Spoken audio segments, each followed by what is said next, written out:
حرام کا لقمہ آپ کے پیٹ میں ہے، آپ حرام کماتے ہیں، حرام کھاتے ہیں، غوث اعظم کی چوکھٹ سے بھی فیض نہیں ملے گا۔ غوث اعظم کی چوکھٹ تو غوث اعظم کی چوکھٹ رہی۔ سنو اپنے محبوب کا فرمان۔ ایک بندہ لمبا سفر کر کے، مصیبتیں صعوبتیں راستے کی کاٹ کے حرم کے صحن میں جا کھڑا ہوتا ہے، بال بکھرے ہوئے ہیں، لباس پھٹا ہوا ہے، حالت پرا گندہ ہے، یمد یدہ ہے، دونوں ہاتھ لمبے کر کر کے دعائیں مانگتا ہے۔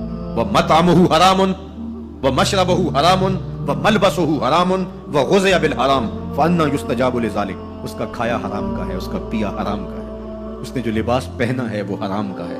میرے حضور فرماتے ہیں بتاؤ اس کی دعا حرم میں کیسے قبول ہوگی؟ کعبے میں پہنچ گیا، غلاف سے لپٹ کے دعائیں مانگ رہا ہے، یمد یدہ ہے، ہاتھ لمبے لمبے کر کے دعائیں مانگ رہے ہیں، بال بکھرے ہیں، فقیرانہ حالت بنی ہے، آنکھوں میں آنسو ہیں، لیکن کھانا حرام کا ہے، پینا حرام کا ہے، لوگوں کے پیسے ہڑپ کر کے عمرہ کرنے آیا ہے، لوگوں سے زیادتی کر کے، غریبوں کا مال سمیٹ کر کے، خون نچوڑ کر کے یہ حج کرنے آیا ہے۔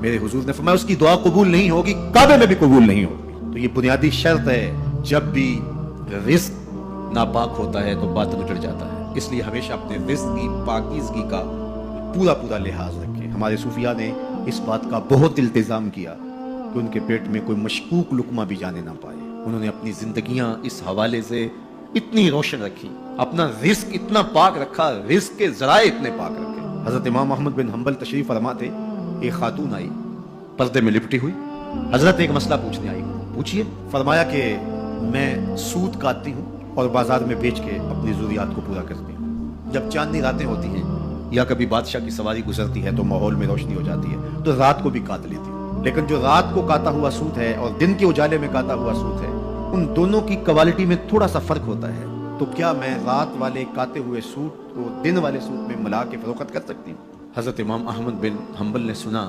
تو فرمایا خاتون اپنا تعارف کرواؤ، کون ہو؟ خاتون نے کہا سائل کی ذات نہیں پوچھی جاتی، آپ مجھے بتائیں مسئلہ کیا ہے؟ فرمایا نہیں، بعض مسائل ایسے ہوتے ہیں سائل کی حیثیت سے مسئلے کی نوعیت بدلتی، تمہیں بتانا پڑے گا تم کون۔ اس نے کہا بشر حافی کی ہمشیرہ ہوں۔ کہا تمہارے لیے جائز نہیں ہے۔ میں اور آپ دیکھیں کہ ہمارا رزق کہاں سے آتا ہے، ذرائع رزق کیا ہے؟ حرام رزق تو نہیں کماتے، مشکوک رزق تو نہیں ہے، جھوٹ بول کے جھوٹی قسمیں کھا کر کے سودا تو نہیں بیچتے، حلال حرام کی تمیز کیے بغیر مال جمع کرنے کے چکر میں تو نہیں لگے ہوئے۔